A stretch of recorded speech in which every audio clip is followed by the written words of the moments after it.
baseball has had its giants. Cobb, Williams, Mays, but none quite like Babe Ruth. In an era when home runs were a rare spectacle, he turned them into an everyday expectation, 714 of them, towering shots that seemed to defy physics. His bat didn't just send balls over fences, it sent the entire sport into a new age. They called him the Sultan of Swat, a man whose name could fill stadiums and silence pitchers before he even stepped to the plate. Yet for all his glory, there was a man behind the myth, one shaped by hardship, excess, and an unshakable bond with the game.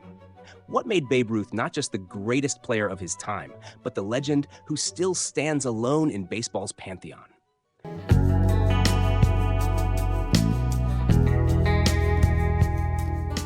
George Herman Ruth Jr. was born on February 6, 1895, in a cramped row house in Baltimore, Maryland, the first of 8 children, though only 2 would survive into adulthood.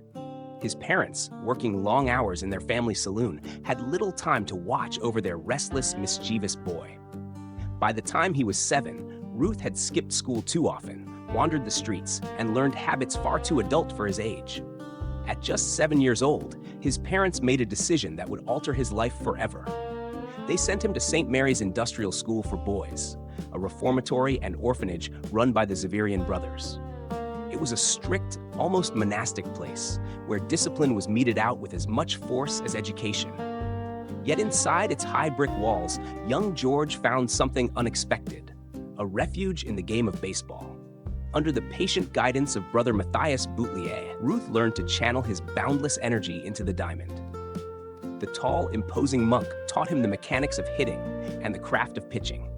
Even as a teenager, Ruth's swing was a thing of violence and beauty, loud, fast, and undeniable. In the echo of bat against ball, the boy from Baltimore began to see a way out, a path to something far beyond the orphanage gates. By the time Ruth was 19, his talent had grown too big to be contained within the dusty fields of St. Mary's. Brother Matthias arranged for a local scout to see him play, and the result was immediate. Jack Dunn, owner and manager of the minor league Baltimore Orioles, signed him to a contract in 1914. At first, the other players jokingly called him Dunn's new Babe, and the nickname stuck for life, Babe Ruth. Ruth's left arm was electric. As a pitcher, he could dominate a game with raw power, and within months, his performance caught the attention of the Boston Red Sox. That same year, Boston purchased his contract, and Ruth's professional journey began in earnest. In just a few seasons, he became one of the most formidable left-handed pitchers in the league, winning 23 games in 1916 and posting a minuscule 1.75 ERA. But there was something else, something that couldn't be ignored. Whenever Ruth picked up a bat, the ball exploded off it in a way no one had ever seen.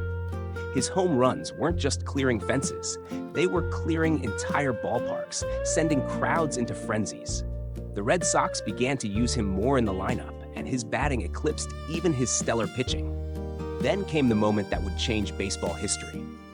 In 1919, the Red Sox sold Ruth to the New York Yankees for $100,000, a staggering sum at the time. The deal would not only transform Ruth's career, but ignite one of the most famous rivalries in sports and usher in a new era for the game itself.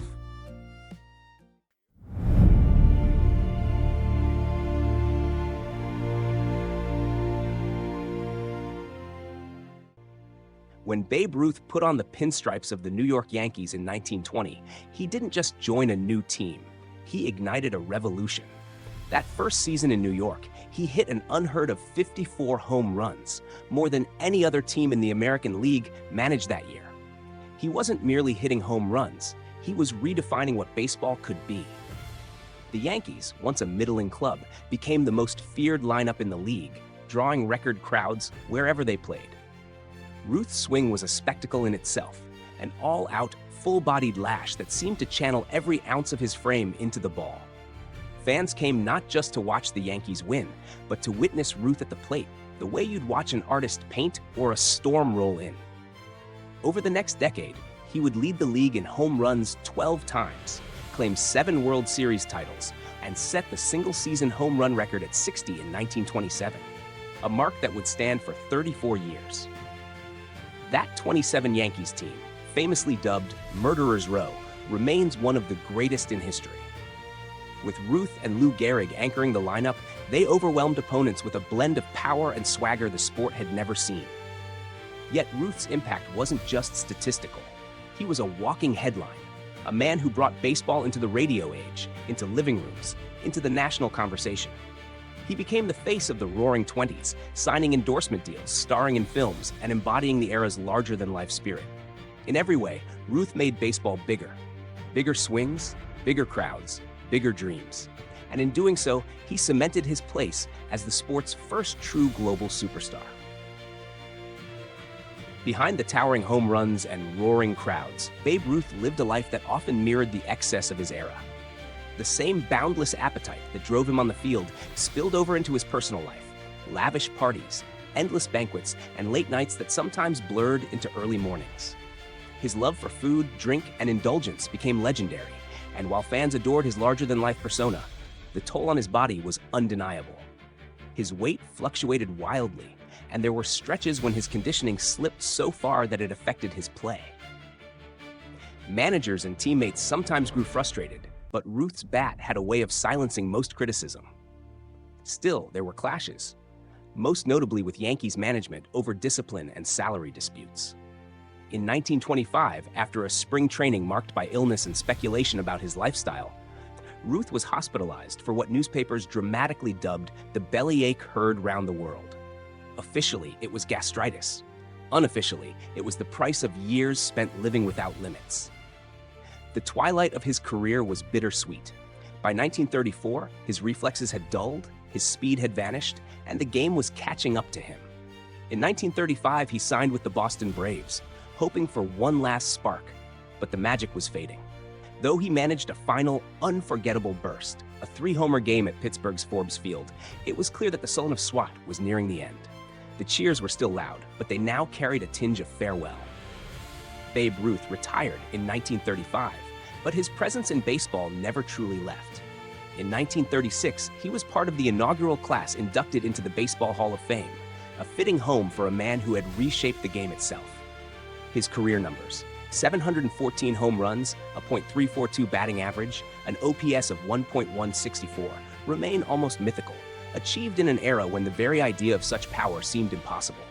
Yet his legacy extends far beyond statistics. Ruth transformed baseball from a strategic, low-scoring pastime into a spectacle of power and drama. He brought the game into the modern age, making it America's pastime not just in name, but in spirit. He was the first true sports celebrity, an icon who could be recognized in every corner of the country, whose smile could sell newspapers, and whose presence could fill ballparks to the rafters. Off the field, he never forgot the boy he once was. He visited countless children's hospitals, often slipping money into the hands of kids who reminded him of his own beginnings. His generosity, like his swing, was unrestrained. When he died in 1948, more than 75,000 mourners lined up to pay their respects, filing past his casket at Yankee Stadium. Today, the name Babe Ruth still carries a magic no statistic can fully capture. He was more than a player, more than a champion. He was baseball's heartbeat, its larger-than-life storyteller. The man is gone, but the legend will always round the bases.